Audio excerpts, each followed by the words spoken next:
like that? Huh? You do YouTube or anything like that? Huh? You should get into that, miss. You know, I've been thinking about it because there's so many different fields. Like, even if you don't want to be like face front doing it, like there's so many different other features in which you can be able to do it. So I've definitely thought about it. I have not a friend, but a mutual friend that I know of that does it, and he does like nighttime YouTube, and so he'll create like comment stuff people can listen to like when they go to sleep. And I was like, that's pretty cool. Do you do it? Yes, ma'am. I do YouTube and I do Twitch.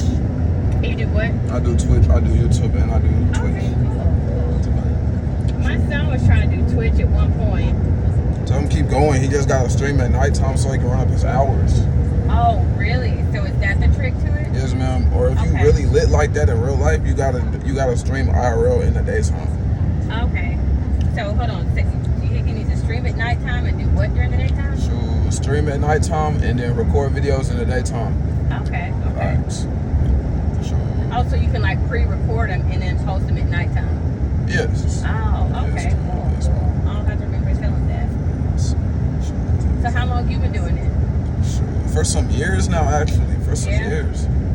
I'm almost monetized. Like, this truck getting a little bit too close. I'm probably gonna do something to the driver if he hit us. No cap. So what does that mean to be monetized? Like, do you have to have so many viewers or something? Yes, ma'am. Okay. Yes, ma'am. So how did you learn all that? Did you just Google it, or? My uncle told me about it, and then ever since then I've been grinding that mug. Okay. That's cool. So when you get monetized, that means they start paying you? Yes, ma'am. Okay. Yes, ma'am. It's a grind though. It's fun though. It is, but if you really think about it, it's freedom.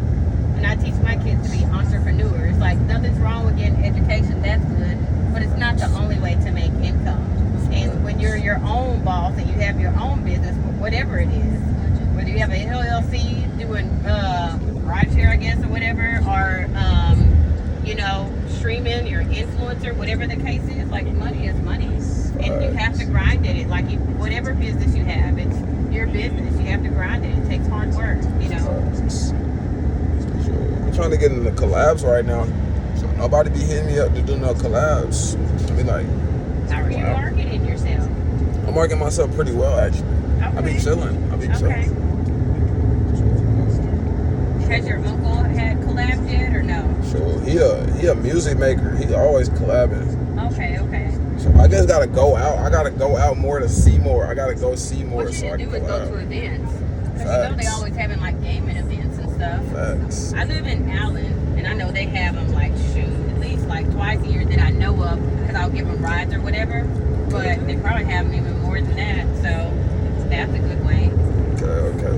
Like, you know how we always spend, money on things that we may not necessarily need.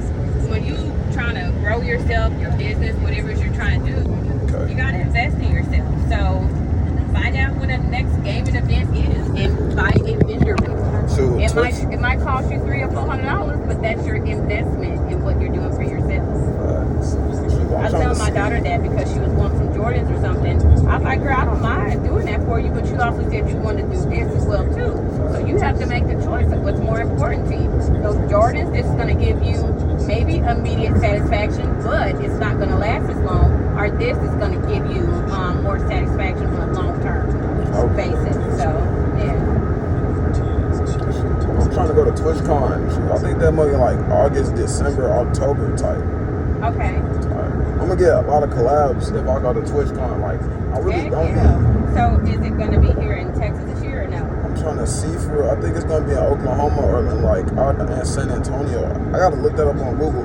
Oklahoma's not too far away, but if it's gonna be in Oklahoma and you end up having like stay overnight or something, you might want to start looking at hotels as soon as possible, because if you book it like 2 weeks or even a month in advance, it'll be a lot cheaper. If you book it like 3-5 days right before, it's gonna be a little pricey. And the only way I know that is because I used to have to travel for work to Oklahoma, in Tulsa, Oklahoma, then Oklahoma City, and both of them are just pretty much the same. Like, you do it in advance, you save money. But I think it's pretty much everywhere, right? Do it in advance, you save money. 3-5 days before, they shoot the prices up high because they know. Okay. I ain't even trying to once I start doing collabs too, Uh-huh. that's gonna run up the views because everybody be watching everybody. You feel me? Yeah. So, Yeah. And then I think that for people, like, money sells. So when people see that you're doing endorsements and stuff, and you're doing collaborations with people, they look at you as having money, like you've met that certain status. And then before you know it, your stuff go up even more and even more. Like, oh, he got money. I'm gonna watch him. When I don't know why that has anything to do with anything, but people like to idolize other people who have money because they kind of feel like, you know, they can teach you something when you're trying to get there. So it's just like for social influencers. I follow so many social influencers. It's been like buku money. I mean, they pants be $500. They purses be like $10,000. And to me, sometimes it's entertaining, but I'm not watching them because like, oh yeah, one day that's gonna be me. You know, because it's just not my goal. If to the next person, if that's their goal, that's cool. But I mean, I'm good with what I can afford right now. You know. yes, facts. True. I'm trying to get in the budgeting for when I get money, I just spend it quick. Like, Yeah. facts. I don't even be trying to like. You know, when I was young and I had a problem with saving money, what I did was when I got me a job, because a lot of jobs will allow you to split up your paycheck, right? So what I would do is I calculated my bills and how much my bills were monthly. Like if you live with your parents at the time, the most you might have is like a cell phone bill. If you pay a little bit more than that, because let's say you help a mom with the water bill or light bill or whatever, you know exactly how much you know exactly how much it is that you have to spend. So once you know how much you have to spend, leave that much in your account, and if your job allows you, split up your paycheck. Okay. And if your paycheck goes into another account, don't get no debit card to that account. Don't get no access to it, and just let your funds grow. It was the best thing for me. I saved money. You know, being a young adult, I felt like I saved a pretty good amount of money, and I didn't have no because I didn't have no access to that account. I didn't have no debit card, no checks or nothing. Okay. And then I still had in my account what I needed for, like, let's just say $100 for spending, and then the rest to pay whatever bills need to be paid. And I didn't tell family about that account because, you know, sometimes as a family, you got some extra money. Nah, I don't. I can't help you. I'm sorry. Okay. Because you got to think about your long-term goals. I mean, I think that for some people, you're just automatically kind-hearted. You want to help everybody, especially when it comes to family. But you ain't good to nobody else if you ain't taking care of yourself. So you got to think about your ultimate long-term goals. Yeah. Okay. Yeah. Facts. Okay. I ain't even trying to do that right now. I might get a crib or something, but like, I don't even want to get a crib yet. I don't even feel like leaving the house for. I want to stay with my people. Listen, as a young black man, I think that is the most smartest thing as well too. Because you know, in the culture of black people, I can only speak for black folks because I'm black, right? You know, I think that 10 years and more in the past, we've always kind of brought our children up, and even for my mom, you know, she did the best she could, but she taught and she raised her kids how she was taught and raised. When you become of a certain age, that kid has to get a job and get out of the house. Well, now times have evolved that we've seen in the black culture that kids are declining and our people are declining because of that model of life. That's not what you do. You set your children up for success. Make sure they have money saved. Make sure they have a plan. And then, you know, you encourage them to be self-sufficient and to be stable on their own. But for the time being, even with my son is 17. I'm not trying to push him out the house anytime soon. I'm trying to make sure that I set him up for success, whether he wants to go to college. If you don't want to go to college, what's the backup plan? Do you have money saved up for first and last for rent? Do you want to own a home? Well, then you're probably going to be living with me for 3 to 5 years, and your money's just not going to be spending. You're going to have a joint account with me so that I can make sure that you have a down payment for your house and you have enough money saved aside for like emergencies and stuff. Building your credit, things of that nature. It's a process. Like, I think the black culture has come a really long way where we didn't have this knowledge, you know, 10 and 20 years ago, but we do now, so. Facts. Yeah. So I tell young adults all the time, like even for my nephew, he was 21, moved out, he had to learn the hard way that this economy is hard, moved right back after 6 months, and that's okay. That doesn't mean he's a failure. It just means like he tried and it was too soon. So now he's back living with his mom. going to college, saving his little money, stacking his little paper, and it's the best thing for him because this economy is hard. I wish somebody would make fun of my son for staying home or something. Like, no. I don't even think people are dumb enough to even make fun of that. Like, especially for adults. This economy is hitting everybody. It'd be the shorties. Well, you know what? Those are the shorties you do not want to fool with. Right. Because I know my nephew had a little girlfriend, and she would always kind of bounce and dip to another guy, you know, who did other stuff to get money. And I'm like, you know what? You need to tell her if that's what she's looking for, and that's what she's looking for. But what you're doing right now, trying to get your education, that's a long-term goal. What he's doing is seeking temporary satisfaction. You ain't gonna be able to do whatever side hustle you're trying to do if it's illegal. You ain't gonna be able to do that long term. Facts. Let them know. I ain't knocking nobody's hustle, but I ain't never met nobody who did it long term and retired and was millionaires. I'm just saying, unless you're doing it legal in California or Oklahoma. Yeah. What you think about the politics? What's your take on politics right now? Oh, it's really sad right now. Everything that's happened. So I put it this way. I'm not super duper on politics, but I'm enough on politics to know what's going on and what's going to affect the black people in our culture. Right now, they're cutting Medicaid, they're cutting medical assistance. I'm sorry, say again, honey? They're cutting the Medicaid? Yeah. Like, I've known people, like friends and family, where doctors have dropped them because they're no longer taking Medicaid because Trump has cut Medicaid and what they'll pay for certain things. Okay. I've known people on disability, older people, who are counting on getting this medical assistance, and he's cut it. So that, I think, most importantly, breaks my heart because certain doctors aren't taking these patients now, so it's putting them in more financial hardship. So I think, and then most importantly, because I follow a lot of people. Have you heard of LinkedIn? LinkedIn, no. So it's almost kind of like a Facebook or Instagram, but it's professional. It's only like people who you communicate. It's got like recruiters, HR, you know, business owners, stuff like that. It's called LinkedIn. But this guy who is a doctor had posted, and he said it's a sad, sad day because they recently passed this bill called the Big Beautiful Bill that Trump was 100% behind, right? Okay. And they recently passed this bill, and it's so sad because this bill cut educational funding, like financial aid and stuff for kids. That's crazy. Yeah, it cut Medicaid. I don't know if it cuts food stamps for people who get that type of assistance.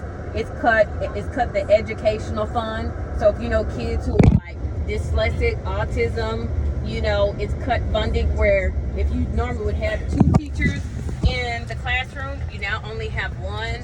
So at the end of the day, what it did was it took from the people who actually needed the assistance, and it gave a tax cut to rich people so they could become more rich.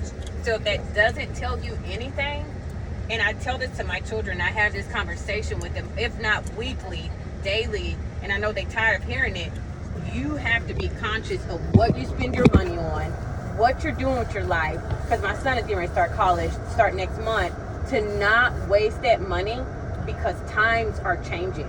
They're cutting funding. Like when I tell you about the guy off of LinkedIn who's a doctor, he's a doctor now, but he said there was a time, he said, when you a doctor, you can't work because you're doing clinicals, you're doing all kind of work and stuff, you can't work.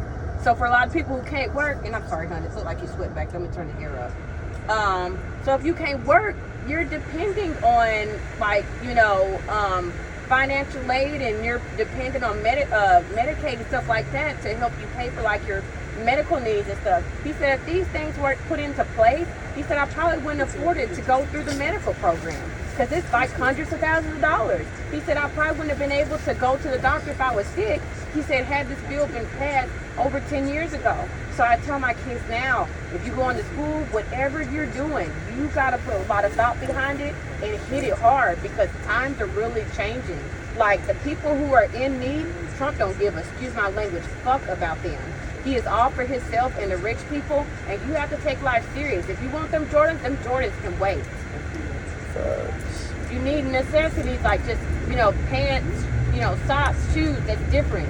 But, you know, you don't squander, because right now in this day and time, it's not the time to do it. So what you think about him bombing Iran? I'm not really educated on that. Like, did that happen? Yes. Wow. They had took the bombers. They had took 2 B-2 bombers. They had hit them with a big bomb. They had hit them with a lot of big bombs actually. And then the other bunker that was in that mud. I They don't hit know them what with his a ammo is or what his thoughts is, what he's trying to do. Like, he's just a horrible president, though. And I hope that he makes it that by the end of his term, because everybody was saying he's like trying to start like a dictatorship or whatever, where he can be the only president, nobody else can be elected. I pray that don't happen. So he got them other countries on lock. They really scared about. Yeah. Because they know he really don't care for real. He don't care about going to war. He doesn't. All he I cares think is about money. I think he should just try and keep the peace. He should get the other countries to try and work with us so we can share resources. That would be like the smarter thing to do. Now that part is smart, but I think that he's going about it a little bit too aggressive. Like with the tariffs and everything, he didn't go into anything gradually. I think that any given circumstance, if it's an imminent need, then you go in hard. But I just don't think it was needed to go in hard the way he did. Okay. And he's a man. I get that women tend to be more gentle and men aren't as gentle, but still, like, no, I don't like the tactics of anything he does and how he does it. Okay.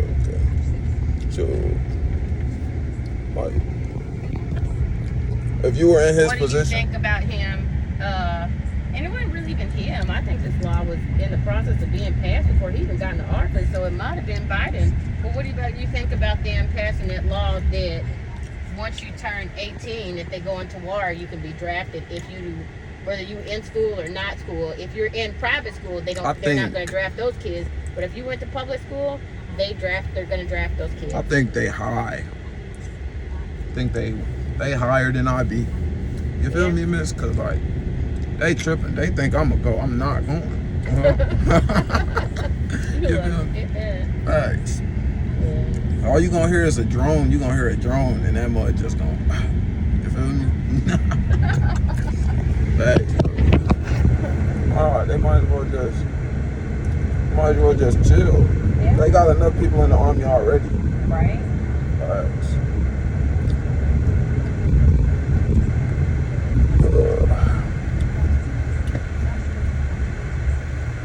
You've been having a pretty good summer so far? Actually, it hasn't been that bad. It hasn't been bad at all, actually. So are you in school or out of school? Actually, I'm still in school. I got 2 classes left. And then I'm finna go. I'm probably gonna travel a lot. You in high school or college? Sure, I'm still in high school. Oh, okay. Yeah, I gotta go to college too. Dang. Okay. What do you want to go to college for? I'm gonna go to be like an athletic trainer type. Oh, okay, so kinesiology? I'm gonna be like oh snap. That's a good field to go into. You don't have to go to school for it, but I mean, if you have education behind it, you can work in school. I have a guy friend who is a basketball trainer, and he trains my daughter. And he didn't go to school for it, but he's pretty awesome, and he has pretty good clientele. Because he has passion what he does. Like, he likes what he does. So I say at the end of the day, that's what it's all about. You have to have passion for what you do, love what you do. You know, and I think you'll do a lot better that way. I think I'm finna start a fitness channel too. Reese Fitness. Okay. I don't know, I be seeing way too many fat people. Like, bro, how are you fat, bro?